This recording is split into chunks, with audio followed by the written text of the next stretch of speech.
Yang mana kita ingat dia 10 plate. Rupanya dia cuma 8 plate. Assalamualaikum dan selamat sejahtera.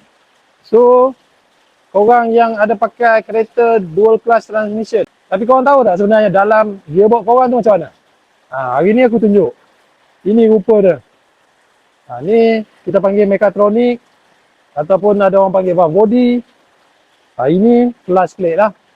So yang ni dibawa keluar daripada gearbox dual class transmission DCT 470 SST Evo 10 lah.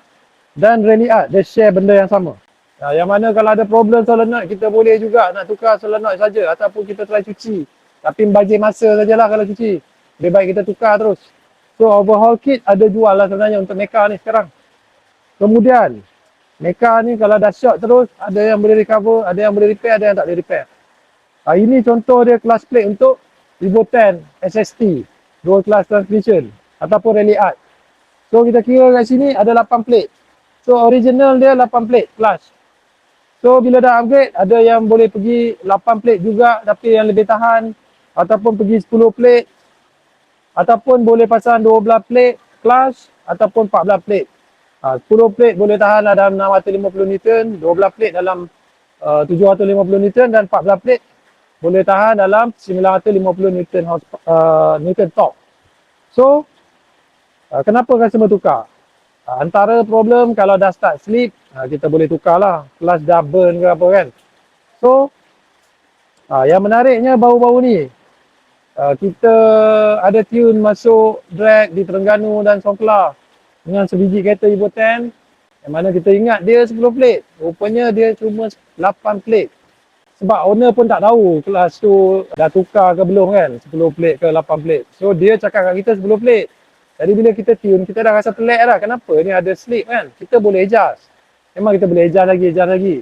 Tapi kita akan bertanya lah kenapa banyak sangat adjustment perlu dibuat kan, sedangkan dah 10 plate. So dia kata ini memang rasanya 10 plate. So kita pun tak naklah cerita panjang, kita teruskan tune. So kita dengan anggapan 10 plate tu, kita dah berjaya lah buat time, the best time hari tu dekat Songkla.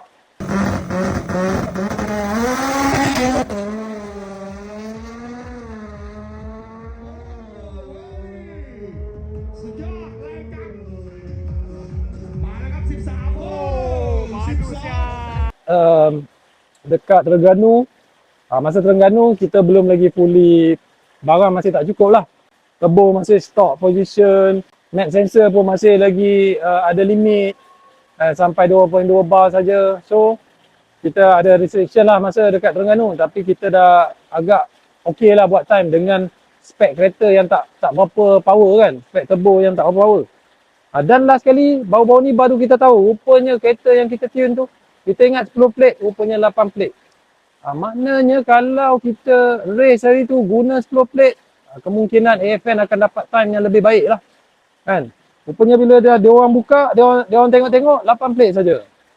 Kelas, bukan 10 plate. Yang tu yang kita daripada awal dah rasa pelik kan, apa yang berlaku. So, dekat AFN ni memang kita boleh pasang lah. 10 plate ke 12 plate ke 14 plate. Dia adalah dia punya teknik-tekniknya cara pasang kan.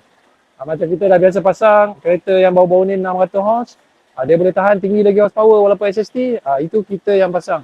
AFN yang pasang dia punya engine, SST dia kita yang build, masih lagi dengan shift fork standard.